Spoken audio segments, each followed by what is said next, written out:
Welcome to this video tutorial. The first step that you'll need to do is to import your logo file, and to do this we can go inside this empty space over here and you can just double click. So this is inside the project window, and then you can navigate your logo destination and double click to import your logo file. So here is mine, and the first thing will be to change the logo. So to do this you can go inside this edit folder over here, and here you will have a logo holder composition and a text holder composition. So double click the logo holder composition to access it, and in here we can grab this previous layer and delete. So just press delete after you've selected the layer, and then you can drop your new layer inside the composition like so. So now with this logo layer selected, I will press S for scale, and I'll just scale this down and just make sure that your logo fits roughly inside the bounds of this composition. Alright, so now I can go back inside my render composition over here, which you can also access through your render folder. So double click to access the composition. Here we can see our logo, and we can make sure that everything works fine. Alright, so that's the logo part, and let's take a look inside the text holder composition. So double click to access this text holder composition. Here you can see that there's a text layer, and if I scroll further, here is the reveal animation. You can see that there are two keyframes over here, and if you want to make your reveal faster of the text, you can just bring these keyframes closer together like so, or you can spread them apart if you want to make them make the animation slower.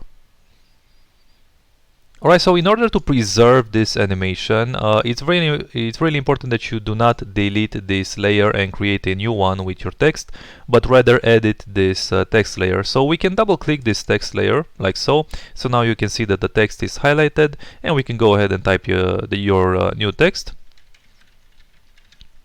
like so, and you can use whatever font you want. This is Bebas New. With a font size of 40, and you can increase the font size or decrease it. I'll just leave it as it is. And if I go back in my render composition, here we can see our new text. If you don't want to use any text at all, you can go inside this text holder composition and just disable this layer, and now we don't have any text. Alright, so I'll just set this back to visible. Let's go back here and let's take a look at some of the settings that you have inside this render composition. So if you click this colors layer and go up here where it says effect controls and press F3 on your keyboard if you don't have this window opened, let's take a look at some of the logo and tagline settings. So we can adjust the spacing between them if we change the height of these parameters. So I can just grab this logo height and I can bring this down or up, and we can readjust the alignment of the text in relationship with the logo like so.